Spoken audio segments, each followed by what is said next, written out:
Good morning friends, welcome to Madhuri's life. তোমরা সবাই কেমন আছো? ঈশ্বরের কাছে প্রার্থনা জানাই তোমরা যেন সবাই ভালো থাকো, সুস্থ থাকো। আর আজকে ব্লগটা শুরু করলাম, এখন প্রায় 8টা বাজে। ও কাজ করে চলে গেল। তো আজকে একটু পরোটা করবার ইচ্ছা হয়েছে। তো দেখো ময়দাটা মেখে নিয়েছি। এবার পরোটাটা করে নেব। সাদা তেলে করব না, ভাবছি ঘি দিয়েই করব। সাদা তেলটা না হজম হয় না, আমার গলা দিয়ে ঢেকুর উঠতে থাকে। এই জন্য আজকে ওই রাইস ব্র্যান অয়েলই আনি, তা সত্ত্বেও সহ্য হয় না।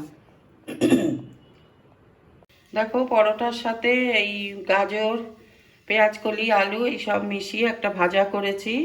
এটা দিয়েই খাবো। আর গুড়টা আজ আর খাবো না, সবাই বারণ করছে, রোজ গুড় খাই না।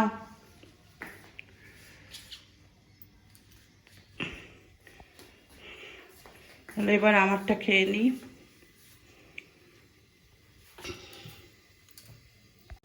আমারটা নিয়ে নিলাম, এবার খেয়ে নেব। তারপরে আবার কি সবজি করব দেখি, সবজি কাটতে যাব। আজ রান্না করব দেখো, লাউয়ের ঝোল করব, কিংবা লাউ ঘন্ট করব, আর লাউ দিয়ে ডাল করব ভাবছি। আর এই মাছ ভিজাবো এখন, ফ্রিজ থেকে সবে বার করলাম। মাছগুলো জলে ডুবিয়ে রাখবো, তার আগে অন্য কাজ আছে। সবজি কাটতে বসার আগে এখন যাব হচ্ছে ছাদে। 3 দিন জল দিতে হয়নি, বৃষ্টি হয়েছিল বলে। এখন দেখবো গিয়ে গাছগুলোর কি অবস্থা। কালকেও জল দিইনি, আজকে জল দিতে যাব। গাছে জল দিয়ে এসে তারপরে নিচে এই লাউ কাটতে বসবো। ছাদের তালা খোলা হয়নি, তালা খুলতে হবে।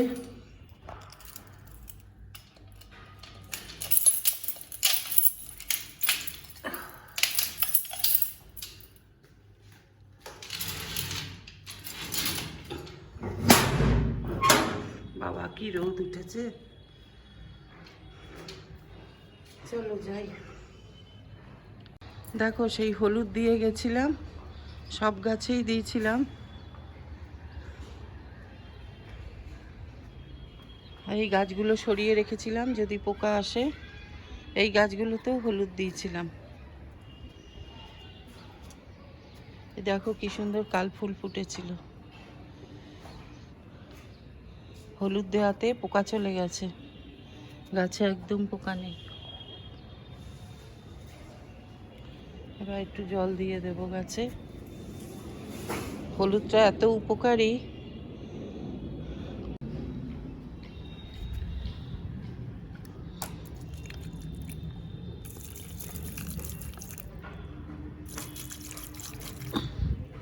এই উচ্ছে গাছটা বেরিয়েছে, কিন্তু আমার আর মাটি দেওয়াই হচ্ছে না।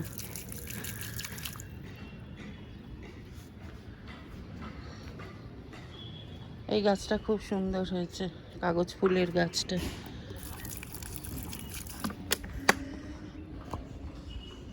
এই গাছ আমার ভীষণ ভালো লাগে, আর এই কালারটা বিশেষ করে।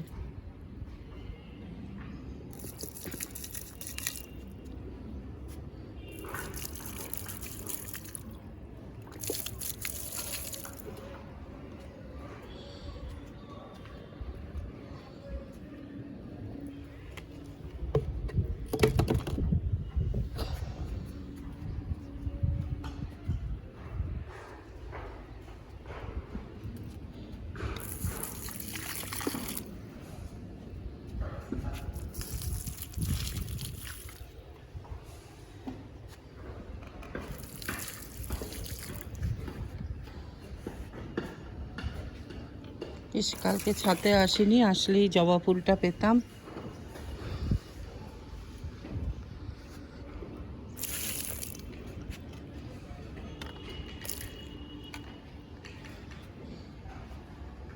পোকা চলে গেছে, এটাই ভীষণ আনন্দ লাগছে।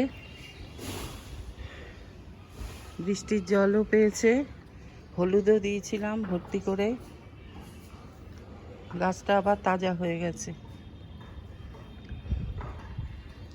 অপরাজিতা গাছগুলো আর কিছু হবে কি না কে জানে।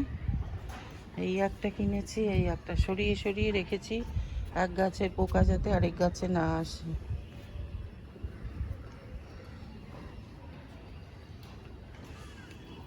চলো এবার চলে যাই নিচে। এখন তাড়াতাড়ি করে নামতে হবে, কারণ লাউ কাটতে হবে। লাউ কাটতে আবার সময় যাবে, দেখি লাউয়ের খোসা ভাজাও করতে পারি।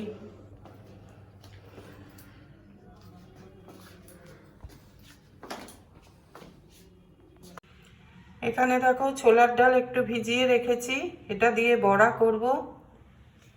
আর এখানে মেথি শাক কেটে নিয়েছি, লাউয়ের ঝোল করব, তাই লাউটা বড় বড় করে পিস করে কেটেছি। আর এখানে এই মাছে এখন নুন হলুদ মাখাবো, এর মধ্যে তেলাপিয়া, পাবদা, ট্যাংরা সব মিশানো আছে। কালো জিরে কাঁচা লঙ্কা দিয়ে ঝোল করব।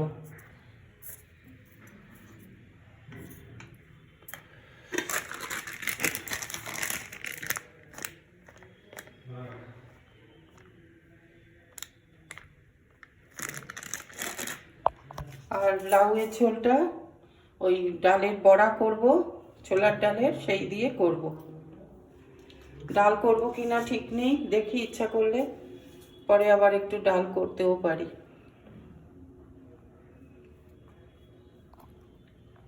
ছোলার ডালটা দেখো ভিজিয়ে রেখে মিক্সিতে পেস্ট করে নিয়েছি। এবার ছোট ছোট করে বড়া ভেজে নিচ্ছি, ওই বড়ির মতো। এইগুলো এবার ভাজা হলে লাউতে দিয়ে দেব। দেখো বিচিতে ভর্তি, ওপর থেকে যতগুলো পেরেছি বিচি ফেলেছি। বিচিটা থাকলেই স্বাদ নষ্ট হয়ে যায়।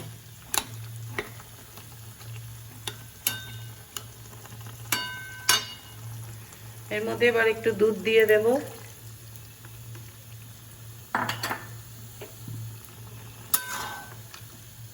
আর বড়াগুলো নামানোর আগে দিয়ে দেব।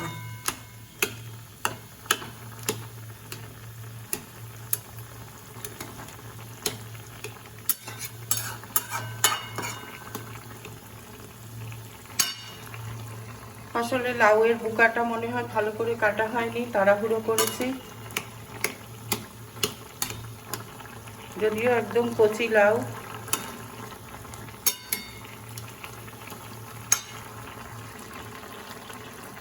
এটা হতে থাক, বড়াগুলো হয়ে গেলে এর মধ্যে দিয়ে দেব। লাউটা হয়ে গেল, এতে কোনো মশলা দিই না, শুধু শুকনো লঙ্কা জিরে ফোড়ন দিয়ে লাউটা বসিয়ে দিই। আর এই ডালের বড়াটা দিয়ে দিলাম, আর নামানোর আগে যে দুধ দিলাম 2 হাতা মতো, এই দিই, আর কিচ্ছু দিই না। এখন একটু ঝোল ঝোল রাখবো, কারণ ডালের বড়াগুলো একটু জলটা শুষে নেবে, সেই জন্য এই অবস্থাতেই গ্যাসটা অফ করে দেবো।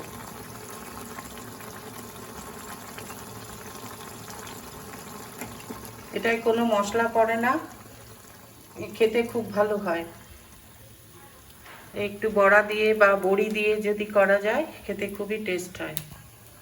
আমার বড়ি নেই, তাই জন্য আমি বড়া করে নিলাম। আজকে লাঞ্চের মেনু দেখো, এখানে আছে ভাত, এখানে হলো মেথি শাক অল্প একটু হয়েছে, বেগুন দিইনি, এই অল্প একটু খাবে, যাই হোক। আর এখানে হচ্ছে মাছের ঝোল, উপরে ধনেপাতা দিয়ে দিলাম। আর এখানে হচ্ছে লাউ ঘন্ট, লাউয়ের ঝোল। এই হচ্ছে আজ আমাদের লাঞ্চ মেনু। এবার চায়ের জল বসিয়েছি কেটলিতে, চাটা করে নেব। দেখো চা খাচ্ছি। এই চা খেতে খেতে আজকের ব্লগটা আমি এখনই শেষ করে দিচ্ছি। চা খেয়ে উঠে একটু বিশ্রাম করে কাগজটা একটু পড়ে তারপর স্নানে চলে যাব। স্নান করে এসে ঠাকুর পুজো দেব, তারপর আবার কি খেতে দেব সবাইকে। আজকের ব্লগ আমি এখানেই শেষ করে দিলাম। যদি ব্লগটার কিছু ভালো লেগে থাকে তাহলে প্লিজ একটা লাইক দিও, শেয়ার করো। আর যারা নতুন তারা চ্যানেলটাকে সাবস্ক্রাইব করে দিও। কাল আবার নতুন একটা ব্লগ নিয়ে তোমাদের সামনে আসব। তোমরা ভালো থেকো, সুস্থ থেকো। আজ তাহলে আসি, টাটা।